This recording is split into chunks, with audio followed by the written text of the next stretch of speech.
Hey guys, and welcome to my first ever album review. Today we are going to be doing Metallica's 1986 album Master of Puppets. This album is very influential and I absolutely love it, so I thought it would be a good choice to do for my first ever review. A lot of people know it, a lot of people love it. It's a very safe bet, and I think you'd get a lot of viewers hooked if anybody sees this video. Now let's talk about the album cover. This is something I'm going to do for all my reviews going forward. So it's very aesthetically pleasing. I really do like the way it mixes colors like red and orange. And the album has multiple references to songs, which is something I really like. You have the helmet for disposable heroes and a dog tag, again, disposable heroes.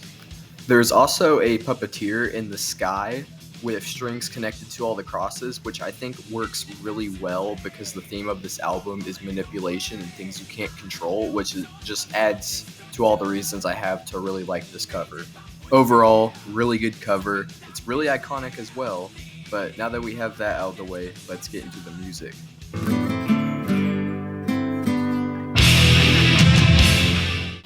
The first song is Battery, and it's a really good opener for the album, but this might be a hot take, it is my least favorite song. Don't get me wrong, it is still really good though. In my opinion, it just doesn't really hold up to the other amazing songs on the album. So, onto the actual song itself. It has a really good intro, which is a common opening for a lot of Metallica's album openers. They usually have acoustic or some clean guitar. And yeah, there's not much else to say. Battery is just classic thrash. And why it's my least favorite, like I said, there's just not much that stands out about this song. There's that one mini solo. Other than that, there's nothing that really sticks out in my mind as really good. But overall, it's still a good song.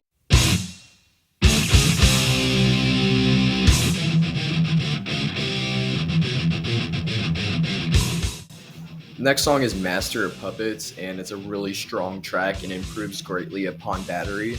The opening just immediately hits you in the face with some really good and fast riffage, and that continues for the first 3.5 minutes, I'd say. And then where the song really gets good is the switch up. The part with the harmony and the acoustic guitar, the middle is just amazing. It's probably my second favorite moment of the entire album.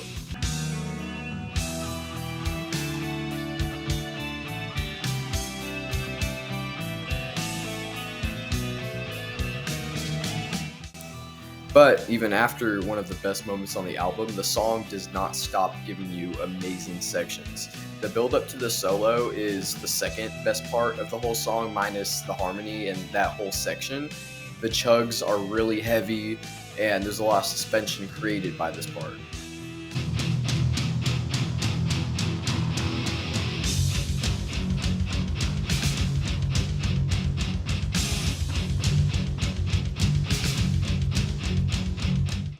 Then you have the solo, which is really good and releases the tension built up by the last riff very well.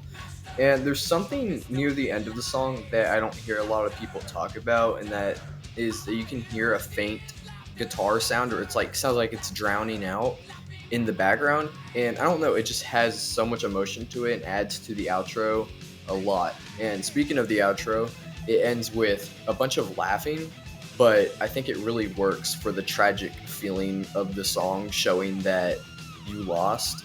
But I don't know, that's just how I look at it. The whole song is very tragic, but at the same time, it is very, very good. I have no complaints about it. There's not a single element I don't like. Overall, it is a perfect song and one of the strongest on the album.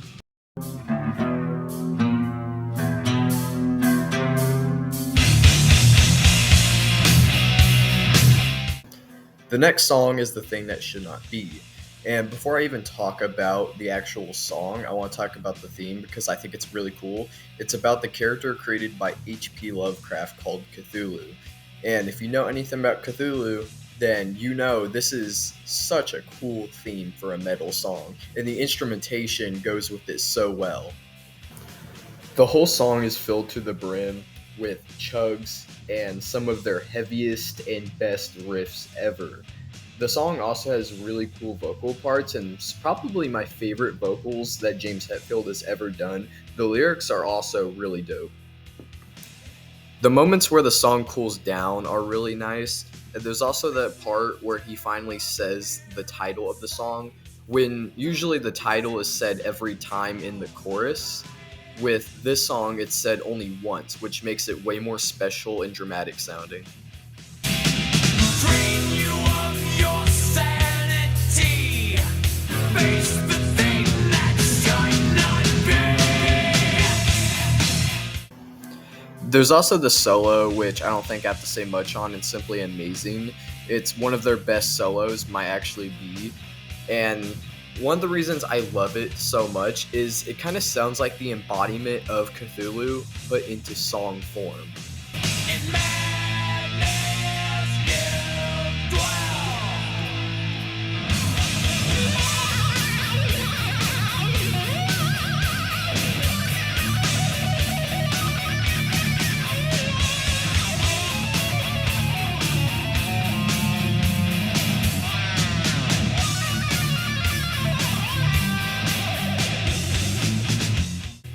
The only issue with this song is that it doesn't really switch up enough other than the solo, which can cause it to get a little boring and redundant at times, but since what is there is so good, I'm willing to give it the pass.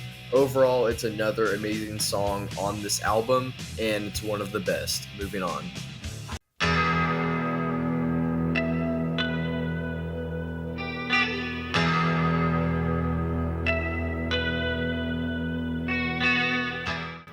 Okay, so the next song is Sanitarium, and just to start off, it is nothing short of amazing.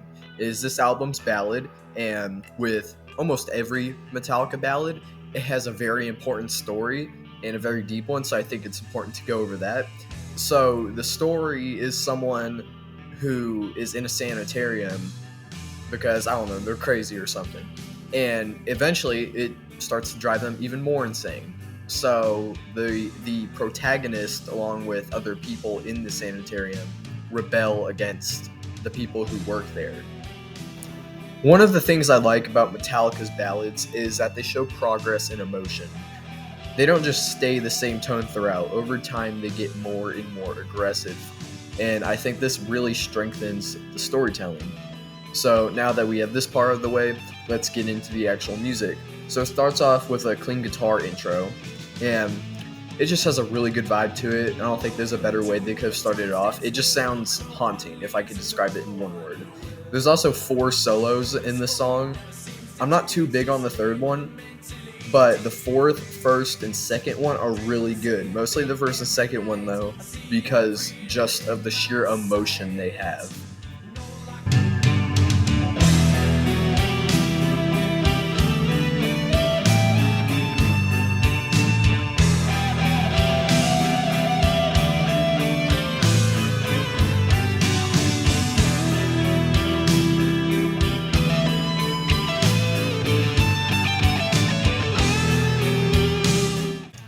The chorus is also really catchy, and I like the vocals on it. So, yeah, overall, amazing song. It's really emotional, and I love when Metallica does songs like that like get really serious because they tend to do them really right. Musically and lyrically, pretty much this entire song is just beautiful. It's beautifully haunting, beautifully chaotic. Just, I can't stress enough how good of a song this is.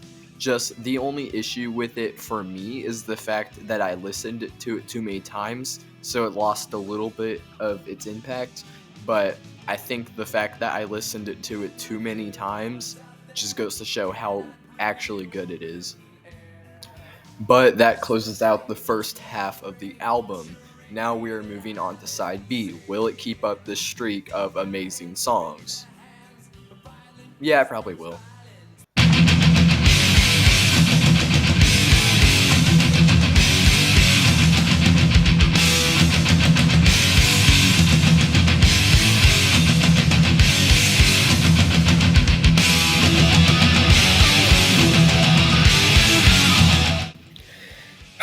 Okay, so the next song is Disposable Heroes. And the way I'm saying it now might make it sound like I don't like this song, and that is completely far from the truth. So, where do I even start? Let's see. The lyrics, definitely my favorite on the whole album. And also, this song is like 8 minutes and 15 seconds of non-stop speed and power. It's just completely perfect. There's not a single bad part about it. Just everything is so good and intense. Like the intensity of this song is really unique from any other song I've heard. Like death metal, I like it. It's intense, but this song is intense in a different way. It's just so good and other adjectives. So I don't know what parts to talk about, so I'm just gonna list them off. There's the build up to the chorus riff, the back to the front part, the whole solo. There's also a really cool thing the song does at the end where it does a little fake out, which I love when songs do that. For example, 25 Years by Pantera, just amazing. And what happens is it sounds like an outro, and then it just hits you with the fastest riff of the song when you least expect it, and it just gets you out of nowhere even if you've heard the song multiple times before.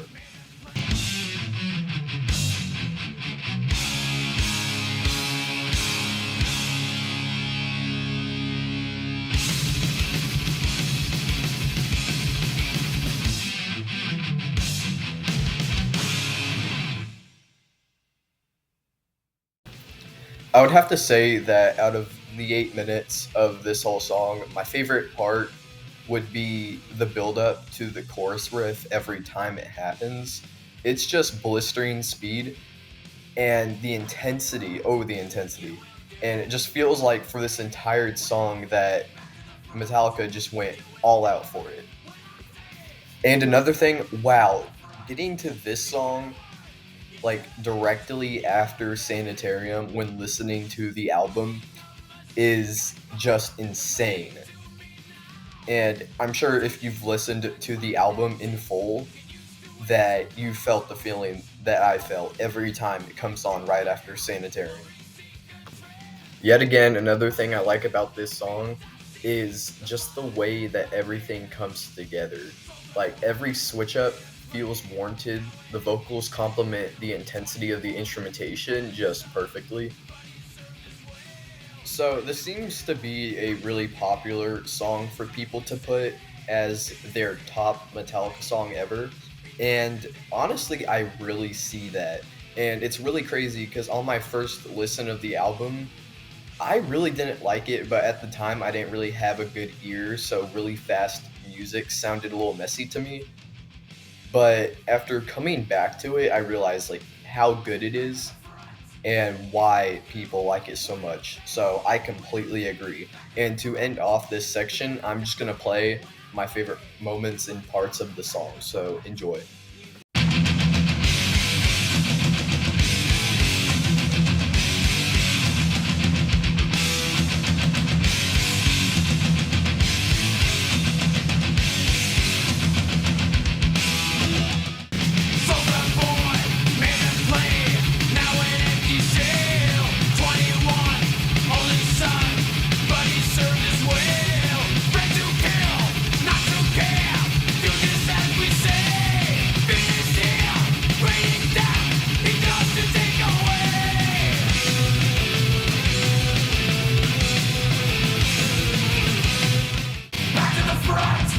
You will do what I say when I say back to the front. You will die when I say you must die back to the front. You coward, you servant, you blind man.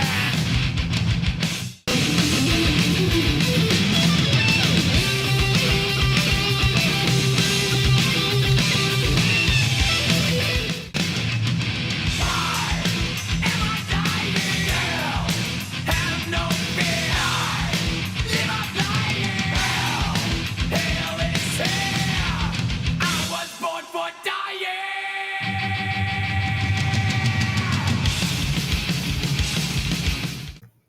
There's just so much to this song, and it takes very good advantage of its 8-minute runtime. So overall, I would recommend it 100%. If you haven't heard it, go listen to it. Next song.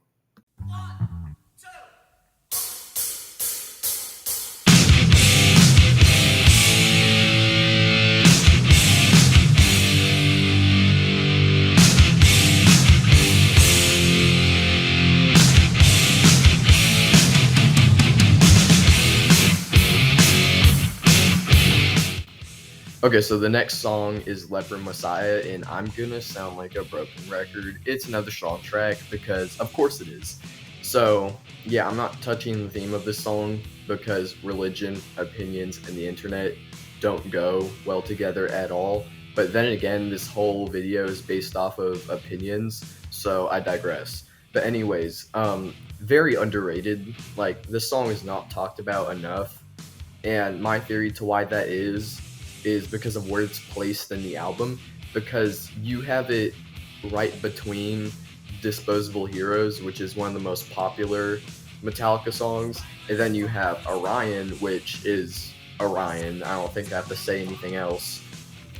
So the intro riff is very groovy, and I just can't help but headbang to it. And in some cases, I prefer grooviness over heaviness, and I think this is one of those examples. So my favorite part is the chorus, more specifically the way it leads into the chorus with him saying "Bow to Leper Messiah," and then it goes straight back to that groovy riff from the intro. Make your contribution and you'll get the blessing. Bow to Leper Messiah.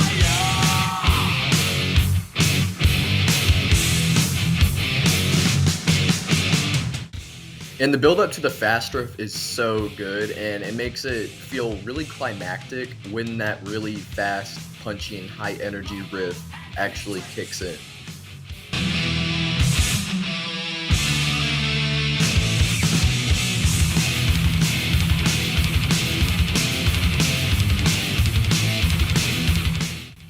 So, yeah, overall, it's really good. I wouldn't say it's like absolutely amazing like all the other songs. So, now that I think about it, I do kind of see why it's not really held in as high regard as other songs like Sanitarium, Orion, Disposable Heroes, even Battery, which is my least favorite song on the album. It makes sense why that song is also so popular because it's the intro to Master of Puppets. And you know how that goes. Intros tend to be one of the most popular songs on an album because it's the first thing you hear. But overall, I still do like it. It's short and sweet, has some cool moments. So yeah, next song.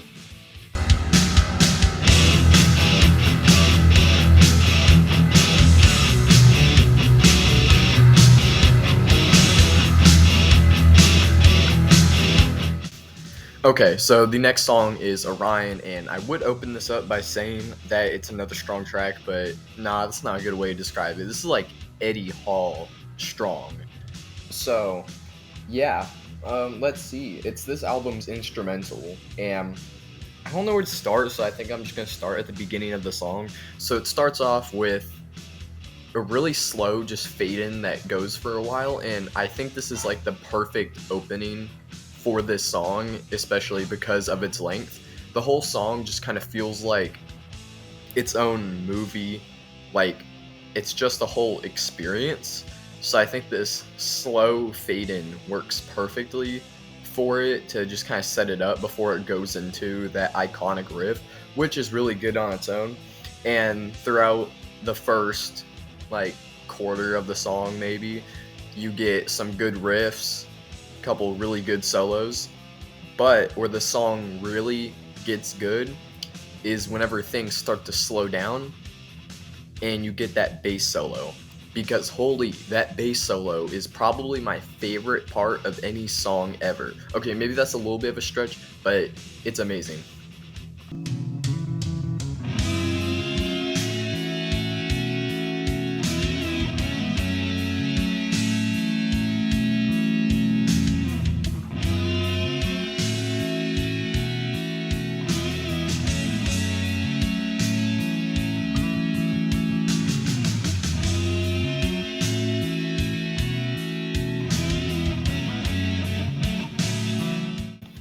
And I don't even have words to describe that solo. Like it's perfect in every way, and the little bass notes that are under the actual solo itself complement it perfectly.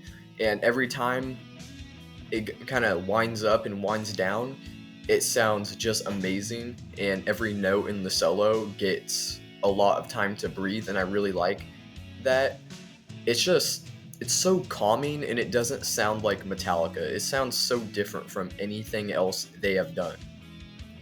Now, if you're anything like me, when you're hearing that, you'll be like, okay, yeah, it's a really good part, but like it's not going to stay that good. And then it does. The entire song from this point onwards is just pure perfection. It's so unique from anything they have ever done, like I said. Now, this is the point in the review of this song where I'm gonna stop playing clips because honestly, I can't pick a favorite part of the whole second half because the thing is, it's just perfect. Every note breathes and sounds amazing, and it just hits every time I listen to it. So if I were to just choose one part, I wouldn't be able to just not pick another one and add that in as well. It's all just so good. And it's calming in a very unique way compared to other songs I've heard. Like, you could take Low Man's Lyric from Reload, or you could take Pantera's Planet Caravan cover. Yeah, those songs are calming, but in a different way from this song, and I much prefer the way this song is calming. I don't really know how to describe it. The whole second half is just a barrage of perfect solos that have so much emotion and are so well crafted, and I can't tell if it's just one big solo or a bunch of solos because they all go into each other so well. And before you know it, you'll be onto the next part of this big solo without even realizing it.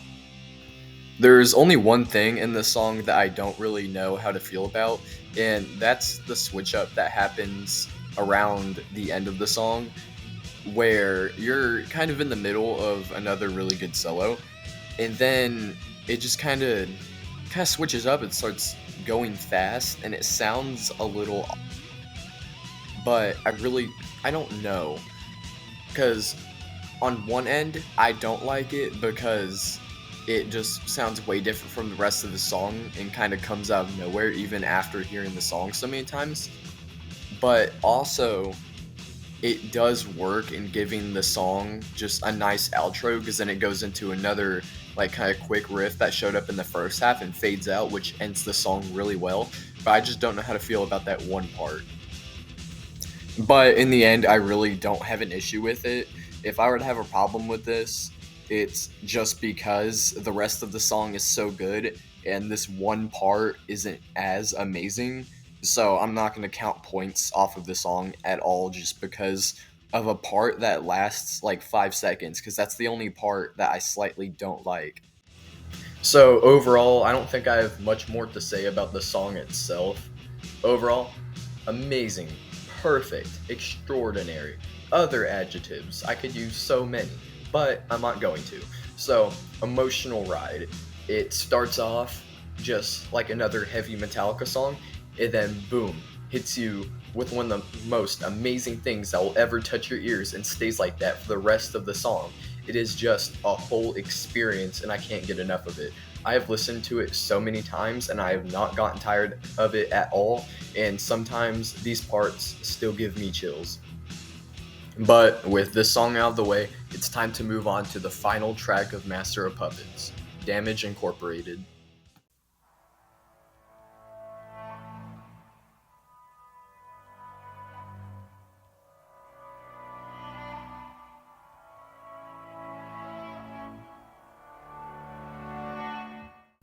Okay, so the next song is Damage Incorporated, and you know I'm gonna say, strong track. And it works perfectly as a closer for this all-star album because it starts off with this really quiet intro that fades in, gets louder and louder, and it gets you really immersed into the song. And then as soon as you're immersed, it just slaps you in the face with this insane riff.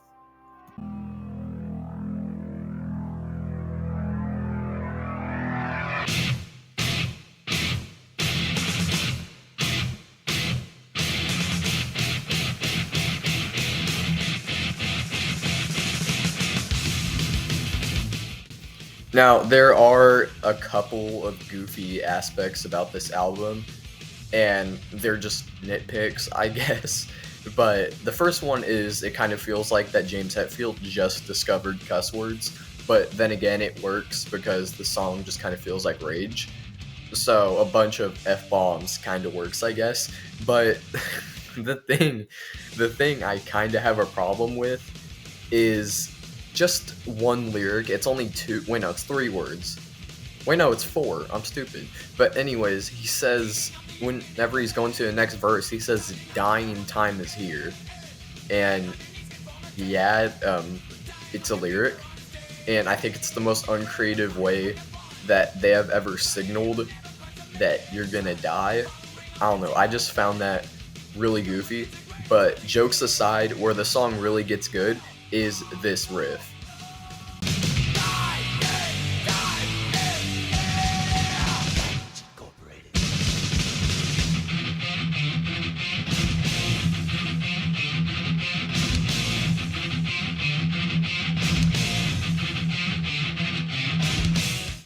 Now, this riff is absolute cinema, and it works perfectly with the rest of the song, provides a really good switch up, even though I just said it works perfectly with the rest of the song. I don't know. It's kind of an oxymoron, but who cares? Anyways, good riff, and that's all I care about. And this riff also gets reintroduced into the song later, which is nice. And yeah, now that I have all that out of the way, I don't really have much else to say on it. It's a good song. It really works as the outro. And when I say it really works, it does really work. Like, I mean, if it was in the middle of the album, I really doubt it would work as well. And I probably wouldn't think of it so highly. But since it's the outro, it works really well. Anyways, that closes out Metallica's 1986 album, Master of Puppets.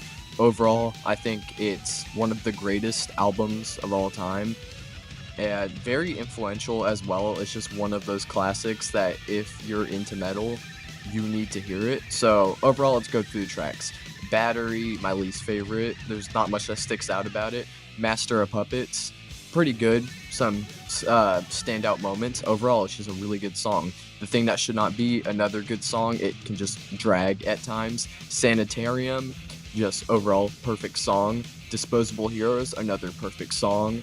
Leper Messiah, it's really good, just doesn't stick out as much as the rest.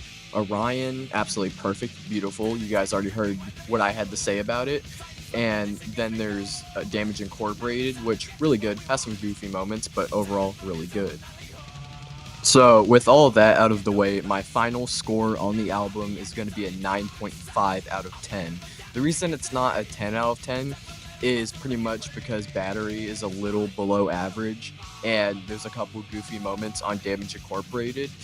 So, it's going to take a lot for an album to be a perfect 10 out of 10, but I think a 9.5 is very deserved and means a lot. So that is going to do it for the first episode of the Riff Verdict. I felt Master of Puppets was the perfect choice for a first episode. It's just a classic and was a very safe bet.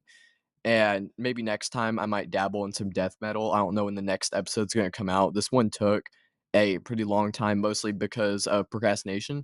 But, anyways, see you in the next episode.